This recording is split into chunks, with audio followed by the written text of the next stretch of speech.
That's why burning bowl ceremonies are so important, to do a ritual. Now, we know that all rituals are neutral. We know that putting paper, writing on a piece of paper, putting it in a bowl, setting fire to it is neutral. We know it doesn't have any power except the power of the people who are writing on that paper, putting it in that bowl, and watching it burn, bring to it.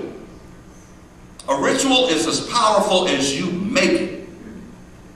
It's whatever we give meaning to, which is why the Course in Miracles reminds us over and over throughout the text and the daily workbook lessons to remember you are giving everything in your world the meaning that it has for you. It has no intrinsic meaning of its own. When my neighbor cusses at me, it has no meaning other than the meaning I give it. I could give it the meaning of, oh yeah, take this. Or I could give it the meaning of, you're hurting little girl inside. And you see me as the enemy. Therefore, my assignment is to show up as the love that you're asking for. That's my assignment.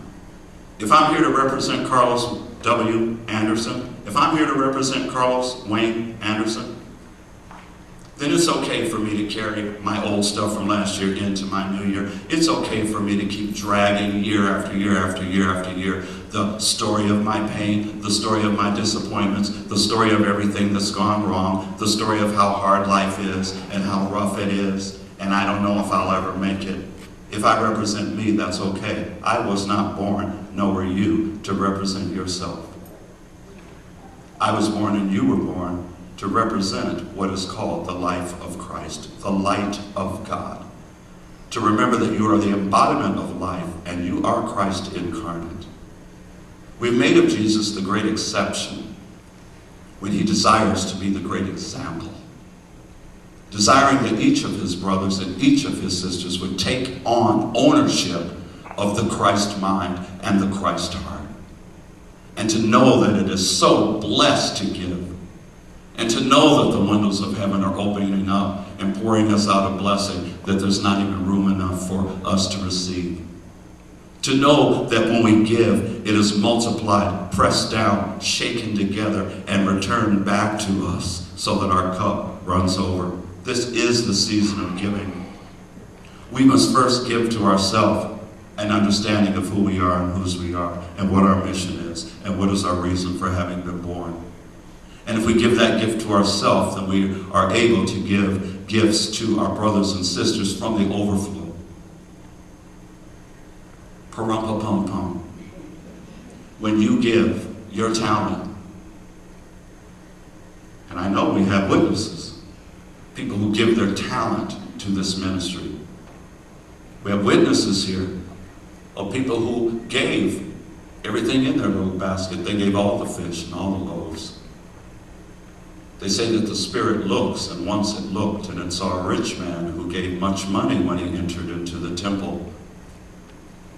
And he, instead of looking up to God, was looking at what the other people were giving. I've done that, I got to admit it. And thank God, God has stopped me from ever doing that. Because it's none of my business. My business is what I came to give, and where my eyes are trained. I can't look up at God and look around me to see if everybody else is doing what I think they should be doing for God. They say this dude looked over and saw a woman who gave 2 little pennies, and he went on an internal tirade against her. How dare she know how good God is, and only bring into the house of the Lord 2 pennies to give in the offering basket. Shame on her. Who does she think she is, and what reward does she think she could ever get? And he didn't know that those 2 pennies were everything she had, but God knew. I said last week, sometimes we don't know God, but there's never a moment where God fails to know us and the intentions of our heart. And one of the best scripture prayers to pray is, let the words of my mouth and the meditations of my heart be acceptable in thy sight, O Lord, my strength and my Redeemer. So we're alive every day, and every day we get to either choose to watch life and look at what's happening, or we get to choose to not even have a clue that anything is happening, or we get to choose to be instrumental in causing something to happen. They say that the most popular shows on any channel's offering these days are reality shows. Whether it's choirs singing against each other, or individual singers singing against each other, or dancers dancing in competition with each other, or somebody getting dropped off an island, and they got to struggle and find their way off the island, or they got to travel all around the world with $20 and a willingness to ask people for a ride and a sandwich to get to the goal. And then say that the most popular reality shows are those where the challenges get bigger and bigger and bigger every week. It keeps the people tuning in. Second to that is sports.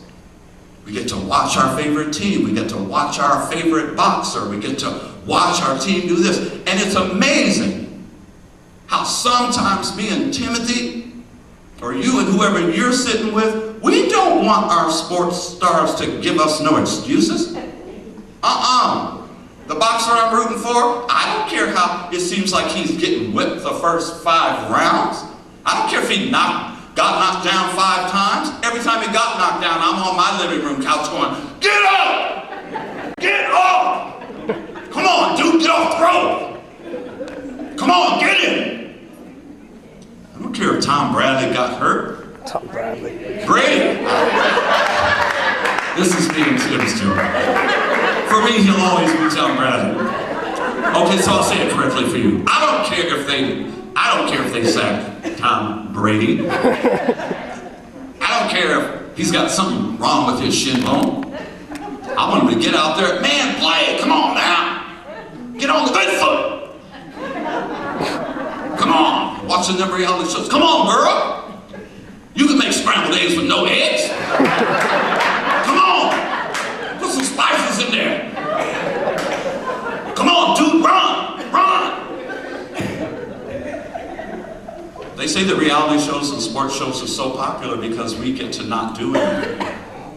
And we get to vicariously think we're doing something. As long as you cook a good meal, I can sit at home and go, "Woo, I did good." The woman I was rooting for won. Yeah, okay. Tom Brady. Even with a hurt Achilles tendon, and after getting sacked, he did good. He won that game for us. Wow. My man got knocked down to a count of 7, got back up and whipped some behind, KO'd the opponent. Come on, give me high five. I'm getting that high five like I did it. But if I'm looking at my life, if I get the Carlos, your life is a reality show, bro. Like, be like you are with them, with you. If you get sacked, tell yourself, "I know you just got sacked, but get up and get on the good foot. I know your leg is hurting, but still I want you to place that leg in a way that it hurts the least, and I want you to get that ball into somebody's hands. Come on now. Come on, Carlos, they've given you another challenge." In these reality shows, if you start out the show and the challenge keeps going, we get so excited. Like, oh my God, now they're going to have to cook scrambled eggs with no eggs. Oh my God, they're going to have to make a sauce with no ketchup and no vinegar. Oh my God. Now they're going to have to get from Chicago to Kenya with $13. I was so excited. But if I'm looking at my reality show, and my assignment in that show is to get from my house to the grocery store 7 miles away with $13, I'm like, "Go boy, all right, tank is on E, you got $13 to feed yourself for a week. Come on, boy, you can do it. No, the general human reaction to our own reality TV series is, dog, $13? Gonna take 3 of it to get the gas to get there. No, we want vicariously. So I want to hear about the little kid that gave the fish and loaves and pretend I'm him. Oh, he did that for the both of us. I don't have to do it because he did. Oh, the woman sold her hair to get him a watch chain. He sold his watch to give her hair clips. Oh, it made me cry in the moment. Such a great story that happened back in the 1800s. She did that for me. He did that for me. I can just get off on knowing it was done. Oh, that little kid got into the Lexus with those rich guys and went and played his little drum. He did that for me. Oh, she cooked scrambled eggs with no eggs for me. He got from Chicago to Kenya for me. He got a KO for me. Tom Brady put the ball into the receiver's hand for me.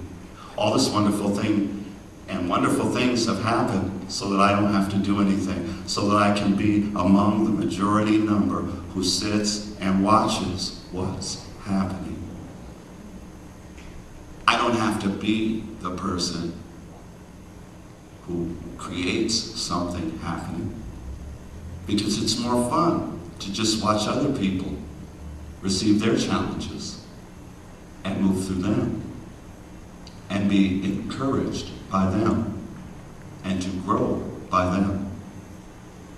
You are living the movie of your life, and so am I. And it is a reality show. And the only reason why it's worth tuning in is because the challenges keep coming.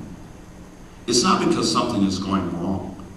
Some of us are praying to get to a place of enlightenment where we won't have challenges.